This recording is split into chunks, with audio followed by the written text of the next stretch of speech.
Olá, pessoal. Bom dia. Como vocês estão? Espero que bem. Espero que vocês todos estejam, né, com muita gana, com muita vontade de realizar desculpe, as atividades. Lembrando que é muito importante que essas atividades sejam feitas, ok? Para que quando retornarmos, possamos prosseguir com o conteúdo no decorrer do ano, tudo bem? Então vamos lá. Correção da atividade de geografia, semana 1, oitavo ano, ok? Pessoal, é assim, essa primeira atividade que foi produzida, eu percebi que realmente ela ficou fácil, mas ficou um pouco extensa, então aqui para correção eu tentei ser um pouco mais sintético, um pouco mais objetivo, tá? Então eu fiz uma correção como se eu tivesse feito essas atividades, tá? Então o que aparecer aqui é resultado da minha pesquisa, tudo bem? Então vamos seguir aqui, ó. A primeira atividade, ela nos solicitava alguns conhecimentos, né, sobre algumas características dos chamados povos pré-colombianos, né, que são aqueles povos que já estavam aqui na América antes da chegada do homem europeu. Lembrando, é importante a gente ressaltar que astecas, maias e incas não eram os únicos povos que aqui viviam, né? Tinha os povos que viviam aqui na América do Norte e também aqui no Brasil, tudo bem? Mas eu acabei optando por essas três, que comumente é conhecido como os três principais povos, né, que aqui habitavam antes da chegada do europeu, ok? Então eu vou ler aqui um pouquinho o material que eu tenho aqui no meu celular para ficar mais fácil para eu me orientando, tá? Então, o que era solicitado nessa atividade quanto aos astecas, maias e incas? Ela pedia sobre localização, o período de existência desses impérios, né? Principais elementos culturais desses povos, atividades econômicas, estruturas sociais, o declínio, ou seja, quando foi que deixou de existir, né, essas civilizações, e por último, a atual situação dos países onde hoje são os países, né, até então viviam esses povos, ok? Então, repito que o que eu vou mostrar aqui é a minha pesquisa, tudo bem? Então, primeiro aqui, ó, temos o que? Os astecas, né? Então, localização dos astecas é esse pintado em vermelhinho aqui, né, ó, na porção do México Central. Período de existência teve seu apogeu nos séculos 15 e 16. Principais elementos culturais, eles eram politeístas, ok? Ou seja, eles cultuavam vários deuses e realizavam sacrifícios. Também possuíam um grande conhecimento em astronomia. Quanto às atividades econômicas e estrutura social, era basicamente voltado à agricultura, utilizando as chamadas chinampas, que eram ilhas que eles mesmos produziam, né, feitas de madeira trançada, né? E essas madeiras, essa grande malha de madeira trançada, ela flutuava sobre um corpo d'água, um lago, por exemplo, e ali eles cultivavam, ok? E a sociedade ela era hierarquizada, né? Tinha lá o topo da pirâmide e ia se subdividindo até chegar à base, ok? Quanto ao declínio, né? Quando aconteceu esse declínio? Foi após a conquista dos espanhóis e o avanço da colonização na segunda década do século XVI. Atual situação dos países onde se encontravam localizados esses povos. Esse aqui é um resultado de uma pesquisa que eu fiz e, para mim, eu achei interessante colocar da seguinte forma. Por causa do longo período colonial, o México possui atrasos quando comparado economicamente a países que eram colonizadores, ok? Se eu relacionar o México a países como, não só a Espanha, no caso, como qualquer outro país que foi colonizador, a Inglaterra, por exemplo, né? A Grã-Bretanha. Depois, seguindo aqui, sua economia depende muito da produção de matérias-primas ou da ação de empresas multinacionais, principalmente estadunidenses. Historicamente, a população branca, que é minoria, sempre determinou um domínio sobre os grupos mestiços e indígenas. Ok, pessoal? Vale lembrar que a maior parte da população mexicana é, é de origem mestiça ou indígena. Tudo bem? Vamos seguir aqui, ó. Depois, os maias, quanto à sua localização. Península Mexicana e Yucatán, okay? E zonas que hoje é a Guatemala, Honduras, El Salvador e Belize. Qual foi o seu período de existência? Olha como é antigo, pessoal, 2000 anos antes de Cristo, ok? E foi até 900 depois de Cristo. Principais elementos culturais, eles também eram politeístas, ou seja, cultuavam vários deuses, e também a contagem cíclica natural do tempo. Pessoal, eles tinham um calendário perfeito, ok? E um alto conhecimento matemático e astronômico. Atividades econômicas e estrutura social, também voltada à agricultura e, em parte, do comércio. E também era hierárquica essa divisão da estrutura social. Declínio. Por volta de 900 depois de Cristo, os maias passaram a abandonar suas cidades por motivos de doenças, fome e secas. Eu encontrei algumas outras fontes também que disseram que até hoje não se tem, de fato, né, o motivo real, mas a grande maioria né, nos trazia isso aqui, ok? Motivos que a população começou a se espalhar, né, por alguns motivos, no caso, doença, fome e secas. Depois temos aqui, ó, atual situação dos países onde se encontram localizados esses povos. A minha resposta é a seguinte, ó, a população em grande parte é formada por mestiços, né, faltou um S aqui, é predominantemente católica e a sua economia está pautada também na agricultura, ok? Seguindo aqui, agora os incas.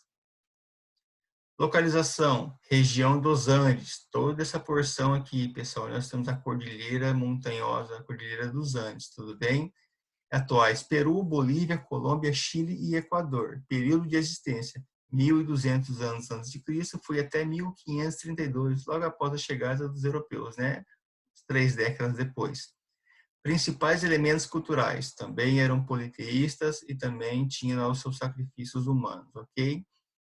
Atividades econômicas e estrutura social, agricultura, sistema de terraços, ok? Como é uma área muito montanhosa, para poder cultivar num terreno muito inclinado, eles fazem uma espécie de escadas, né? Eles chamavam de terraços, tudo bem?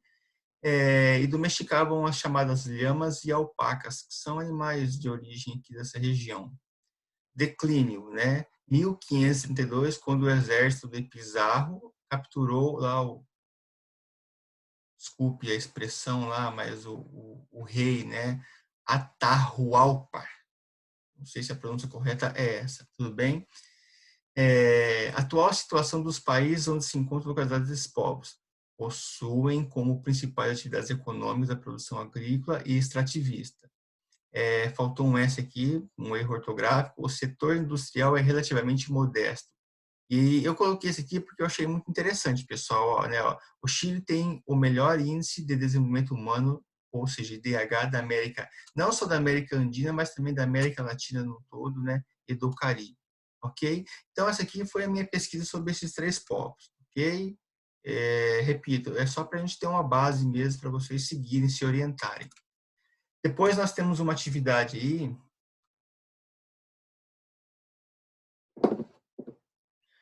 sobre a questão do clima, né, dos diversos tipos de clima aqui na América. Lembrando que a América ela tem uma extensão muito grande, né, na orientação longitudinal, então passa por diversas latitudes, ok? Então é o seguinte, ó, eu separei aqui América do Norte, América Central e América do Sul. Vamos tentar dar uma analisadinha, né, nesse mapa aqui e na legenda. Lembrando que aqui na porção central, os climas mais próximos além do Equador, né, nós temos o clima equatorial e o tropical, que são os climas mais quentes durante o ano, né, porque essa região aqui é uma região que é muito ensolarada durante o ano todo. Conforme eu começo a me distanciar dos trópicos, ó, tanto para norte como para sul, esses climas tendem a tornar-se mais amenos ou mais frios. Então, analisando aqui, ó, clima equatorial, clima tropical, depois aqui nós temos aqui o clima temperado, uma grande parte dos Estados Unidos e Canadá, aqui só um pedacinho aqui, né, na América do Sul, depois com bastante predominante aqui na América do Norte, o clima frio e o clima polar, por estar dentro do círculo polar ártico, tá? Então, a minha resposta ficou da seguinte forma, pessoal, ó, quanto à América do Norte, eu coloquei predomínio de climas amenos, variando entre temperado, ok, frio e polar. Porém, com áreas que apresentam climas mais secos. Então, aqui, o clima semiárido e o clima desértico, tá, pessoal? Esse clima é um clima que tem um déficit muito grande de chuvas. O clima para ser desértico ou semidesértico, o que eu considero é o regime de chuvas, não é se é quente ou se é frio. Existem áreas no mundo que é muito frio, porém o clima é desértico, tudo bem? Depois tem aqui América Central. Coloquei aqui predomínio de climas quentes, como clima equatorial e tropical. É o que predomina aqui, né, pessoal? O vermelhinho equatorial e aqui o salmão e laranja, né? Talvez tropical, tudo bem? Enquanto a América do Sul, predomínio de climas intertropicais também, né? Mais uma vez aqui, ó, entre os trópicos, clima equatorial e tropical, aqui, equatorial tropical, apresenta áreas com clima de montanha. Aqui, ó, lembra aqui, cadeia dos Andes, ok? Quanto mais alto no relevo, mais frio se torna. Então, é uma região com clima de frio de montanha, ok? Então, essa aqui foi a minha resposta, em relação à minha pesquisa sobre essa questão, ok? Depois aqui, a última questão, pedia para a gente escolher um país da América anglo-saxônica e um país da América Latina e pesquisar algumas características, né? Como, por exemplo, população, colonização, enfim. Eu vou elencar aqui. Eu fiz uma forma para ficar mais dinâmico aqui para a gente entender, tá, pessoal? Então, Estados Unidos e Brasil. Então, vamos lá. Quanto à colonização, Estados Unidos, colonização ou colônia de povoamento. O caso do Brasil foi de exploração. Qual a diferença? Né? Os colonizadores, no caso aqui os britânicos, eles pensavam muito mais em povoar essa região do que apenas explorar. Foi o caso dos portugueses aqui do Brasil, só pensavam em explorar os recursos naturais e mandar lá para a Europa, certo? População norte-americana, 327 milhões de habitantes, do Brasil, 209 milhões de habitantes, ok? São dois países muito populosos, ok? Eu tenho que lembrar uma coisa, é diferente populoso de povoado, ok? Brasil é um país populoso, porém não é tão bem povoado, porque existem áreas que a densidade demográfica é muito pequena, como a região norte, por exemplo, tá? A região amazônica. Quanto à economia, né? Não é segredo para ninguém que os americanos, norte-americanos, estadunidenses, no caso, possuem a maior economia do mundo, né? Primeiro, mas assim, tem lá o tio Xing Ling aqui, os chineses batendo já, né, na traseira do carro, já pedindo, buzinando que eles estão chegando, ok? E quanto ao Brasil, hoje ocupa a oitava, né, muito provável finalizar esse ano 2020 em nono, aquilo que já ocupou o sexto lugar lá atrás, até 2011, a sexta maior economia. De lá para cá o PIB foi só caindo, hoje ocupa a oitava colocação, ok? Quanto ao IDH, os americanos, né, por mais que possuem lá o maior PIB do mundo, eles se encontram em oitavo no IDH, um IDH altíssimo. Do Brasil é muito alto, ok? Mas os americanos possuem altíssimo. IDH, pessoal, só para lembrar, o índice de desenvolvimento humano, eles consideram alguns critérios, que é a questão da alfabetização da população, a questão da segurança, da saúde, enfim, vários outros critérios que são importantes, tá? Quanto menor for os déficits, né, maior é esse índice, ok? O Brasil, infelizmente, ocupa o 75º lugar, bem aquém dos países nórdicos, que são aqueles que possuem os maiores PIBs. E tem a Austrália também, que é muito alto, tá, pessoal? Altíssimo, aliás, ok?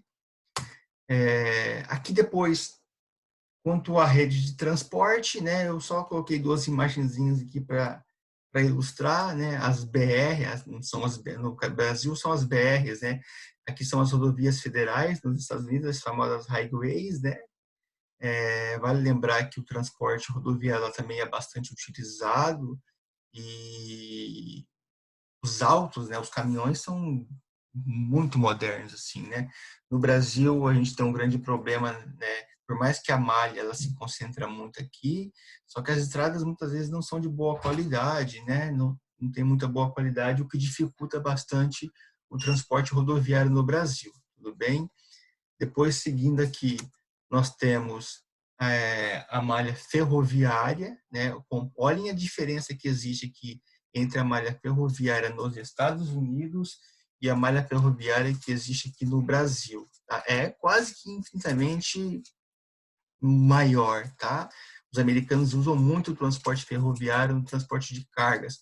O Brasil, o pouco que tem também, utiliza mais voltado para o transporte de cargas, ok? Bom, pessoal, nós temos mais, aqui também mais sobre o transporte, digamos, hidroviário e o aeroviário, o transporte aéreo. Eu acabei não colocando porque, como eu disse, é algo bastante pessoal, tá? Eu coloquei isso aqui mais para a gente ter uma base mesmo para servir de orientação, ok? Agradeço, espero ter ajudado bastante vocês aí e até o próximo encontro, ok? Um abraço para todos, tchau, tchau.